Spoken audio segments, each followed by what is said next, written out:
Սկսեք Տիկին Հովսեր։ Մինչ բուն եզրափակիչ ելույթս,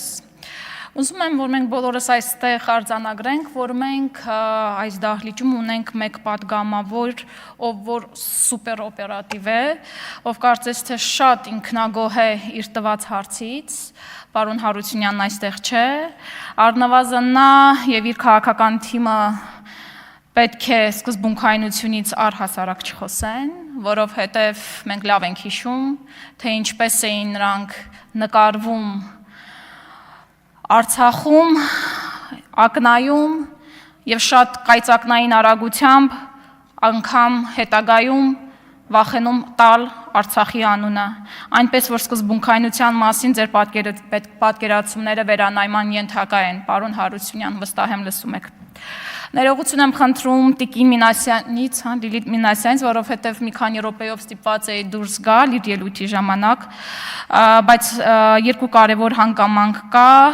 որ ուզում եմ անպայման անդրադառնալ։ Եթե Հայաստանի Հանրապետության արտաքին գործերի նախարարությունում դեռևս կան ազնիվ մարդիկ,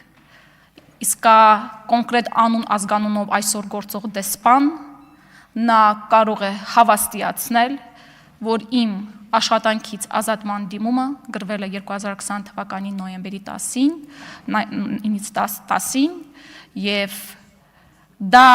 գրելուց հետո ես գրել ու ասել եմ իջնում եմ փողոց եւ իջել եմ փողոց, իմ կյանքում մասնակցել եմ առաջին հանրահավաքին եւ օզարմանս բերման եմ ենթարկվել։ Բերման եմ ենթարկվել ու չեմ ազատվել, այո, ու բերման եմ ենթարկվել 4 ոստիկան, այն ժամանակ ավելի փոքրամարմին էի, 4 ոստիկան բերման էին ենթարկում ինձ։ Այս սա է ձեր բերած եվրոպական արժեքները, ժողովուրդ, այս ամբողջ ընթացքում հենց դրա մասին էինք խոսում, որ ձեր բերած եվրոպական արժեքները այն իրական ստանդարտները չեն եւ պետք է աշխատել, փոխել, իրական եվրոպական արժեքներ բերել։ Իմիջիալուց ԶԼՄ-ները կարծես ֆիքսել էին այդ պահը։ Արցախի իշխանությունների վերաբերյալ իմ հրապարակման մեջբերման համար հատուկ շնորհակալություն եմ հայտնում, ես դրան առանձին կանդրադառնամ իմ ելույթի վերջում։ Հարգելի գործընկերներ, ուզում եմ նաև շնորհակալություն հայտնել բոլոր հարցադրումների համար, հետաքրքրվածությունն իսկապես ակնհայտ էր, հատկապես այն պարագայում, երբ որոշ պատգամավորների կողմից միանգամից հնչում էին 4, 5, 6 հարցեր, ցավոք այսօրվա ձևաչափը թույլ չտվեց յուրաքանչյուր հարցի անդրադառնալ այնքան սպառիչ, ինչքան որ ես եւս կցանկանայի, ընդունում եմ, բայց միևնույն ժամանակ ուզում եմ հայտնել, որ իմ պատրաստակամությունը միշտ քննարկել, մտքերի փոխանակում ունենալ այս կամ այն հարցի շուրջ, եթե դուք ունեք հարցեր մեր դիրքորոշման վերաբերյալ, նորից քննարկել ու բարձրաձայնել։ Իհարկե հարցերի մեծ մասը վերաբերում էր ոչ այնքան եվրոպական ինտեգրման հարցերի մշտական հանձնաժողովի առջև դրված առարկայական աշխատանքին, որքան քաղաքական դիրքորոշումների ճշտմանը, դա նույնպես կարևոր է եւ ես կարծում եմ, որ քաղաքական առողջ բանավեճը խորհրդարանի աշխատանքի անբաժանելի մասն է։ Սակայն ուզում եմ մեկ բան հստակ արձանագրել, ամփոփել։ Եվրոպական ինտեգրումը միայն աշխարհաքաղաքական կողմնորոշման կամ արտաքին քաղաքական ընտրության հարց չէ, այն առաջին հերթին արժեքների, ինստիտուտների, մարդու իրավունքների եւ իրավունքի գերակայության հարց է։ Եվ եթե մենք խոսում ենք Եվրոպայի հետ ավելի սերտ ինտեգրման մասին, ապա պետք է առաջին հերթին խոսենք այն արժեքների մասին, որոնք եվրոպական համակարգի հիմքում են։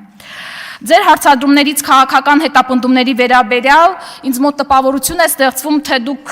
խորությամբ չեք պատկերացնում այդ արատավոր երևույթի էությունն ու հետևանքները։ Ես կարծում եմ, որ այս հարցը պետք է դիտարկել ոչ միայն անձանց կամ քաղաքական ուժերի տեսանկյունից, որոնց նկատմամբ իրականացվում է հետապնդումը, այլ այն շատ ավելի լայն է։ Երբ մարդը քաղաքական հետապնդման հետևանքով զրկվում է ազատությունից եւ չի կարողանում լինել իր ընտանիքի կողքին, մենք արդեն գործ ունենք ոչ միայն նրա իրավունքների,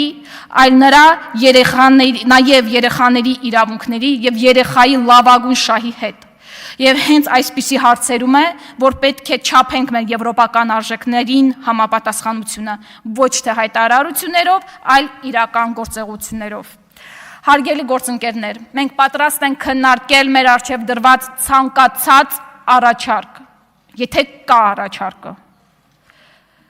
Եթե չկա, չենք հասկանում, ինչ կարող ենք քննարկել։ Մենք չենք պատրաստվում նախապես փակել որևէ դուռ, բայց նաև չենք պատրաստվում որևէ որոշում կայացնել միայն քաղաքական կարգախոսների, սեփական ճաշակների կամ ինչն առավել անընդունելի է ճնշումների հիման վրա։ Մեր որոշումը պետք է հիմնված լինի Հայաստանի Հանրապետության եւ հայ ժողովրդի լավագույն շահերի վրա, հաշվի առնելով մեր տնտեսության, գործարար ոլորտի, անվտանգության եւ ամենակարևորը մեր ինքնիշխանության շահերը։ Եվրամիության դիտորդական առաքելության մասով կուզենայի հատկապես անդրադառնալ։ 2025 թվականին հունվարի 30-ին առաքելության մանդատը երկարաձգվել է մինչև 2027 թվականը եւ մենք պաշտոնապես ողջունել ենք դա եւ հիմա էլ ողջունում ենք։ Ավելին, սրա մասին մենք նշել ենք Եվրամիության մեր գործընկերների հետ հանդիպումների ժամանակ։ Ավելին, դիտորդական առաքելությունը այսօր ունի խիստ սահմանափակ ֆունկցիաներ եւ մենք միայն կողմ կլինենք, եթե օրինակ Եվրամիությունը որպես մեր առաջարկած բանաձևի մեկից ավել երաշխավորների լինի խաղաղության մեր երաշխավորներից մեկը։ Այս մասին ուղղակիորեն փոխանցվել է Եվրամիության առաքելության ղեկավարությանը։ Կարծում եմ այս հարցով եւս սպառիչ պատասխան ստացաք։ Իսկ որպես հանձնաժողովի նախագահ իմ ֆունկցիաների շրջանակում պատրաստ եմ քննարկել այդ առաքելության զեկույցները, հաշվետվությունները, հասկանալ որ մասն է դրանցից հրապարակային, իսկ որ մասը փակ կամ աշխատանքային։ Ես գիտեք, մեկ-մեկ պարոն Կարապետյանին կեսկատակ, կեսլուրջ ասում եմ, որ ես կարծես ատելության խոսքի թիրախավորման մի ամբողջ փաթեթ լինեմ։ Երբ որ ես ելույթ եմ ունենում, միանգամից քննադատության շատ կողմ կլինեմ, եթե կառուցողական լիներ, բայց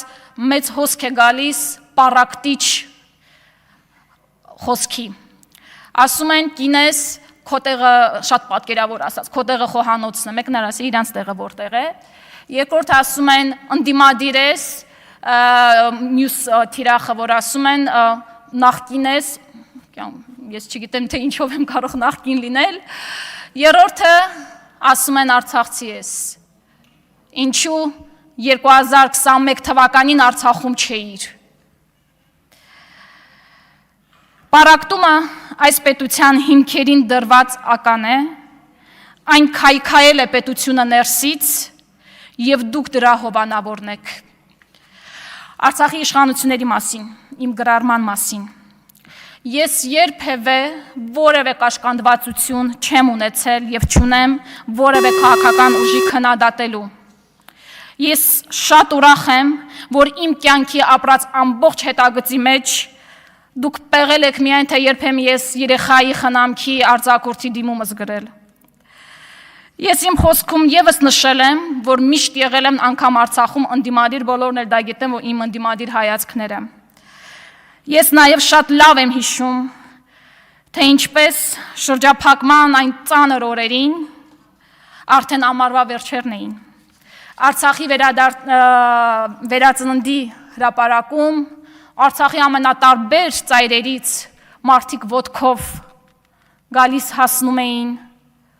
Ստեփանակերտի հրապարակը եւ այդ հանրահավաքին մենք ուղիղ տեսակապով կապվել էինք Երևանից այնտեղ։ Այնտեղ էր նաև իմ այրը։ Մարդիկ այնտեղ մի բառ էին կանչում։ Հայաստան։ Հայաստան։ Ես շատ լավ եմ հիշում Հայաստանի իշխանությունների արձագանքը, գործադիրի խոսքը, գործադիրի ղեկավարի խոսքը։ Արցախում բնակիչների կյանքին վտանգ չի սպառնում։ Ես կարող եմ եւ լիովին իրավունք ունեմ Արցախի իշխանություններին մեղադրելու շրջափակմանը պատշաճ չնախապատրաստվելու համար։ Եվ հենց դրան էր նվիրված իմ գրառումը, եւ դա երբեք ինձ չի խանգարել այսօր պայքարել օր առաջ նրանց Բաքվից ազատ արձակելու համար։ Վերջում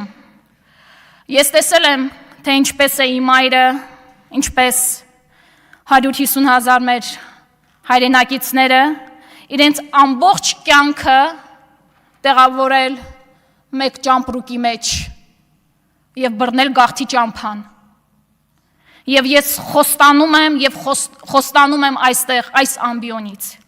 Անելու եմ ինձանից կախված ամեն ինչ, որպեսզի դուք բոլորդ այստեղ եւ դուք քաղաքացիական պայմանագրի պատգամավորներ երբեք ու երբեք չզգաք այն, ինչ որ զգում եմ ես։ Շնորհակալություն, Տիկին Հովսեփյան։ Այստեղ ուղղակի երկու բան էլի նկատառում անեմ ձեր ելույթի հետ կապված։ Ասում եք, որ ձեր ելույթի մեծ մասը նվիրված էր քաղաքական բռնաճնշումներին։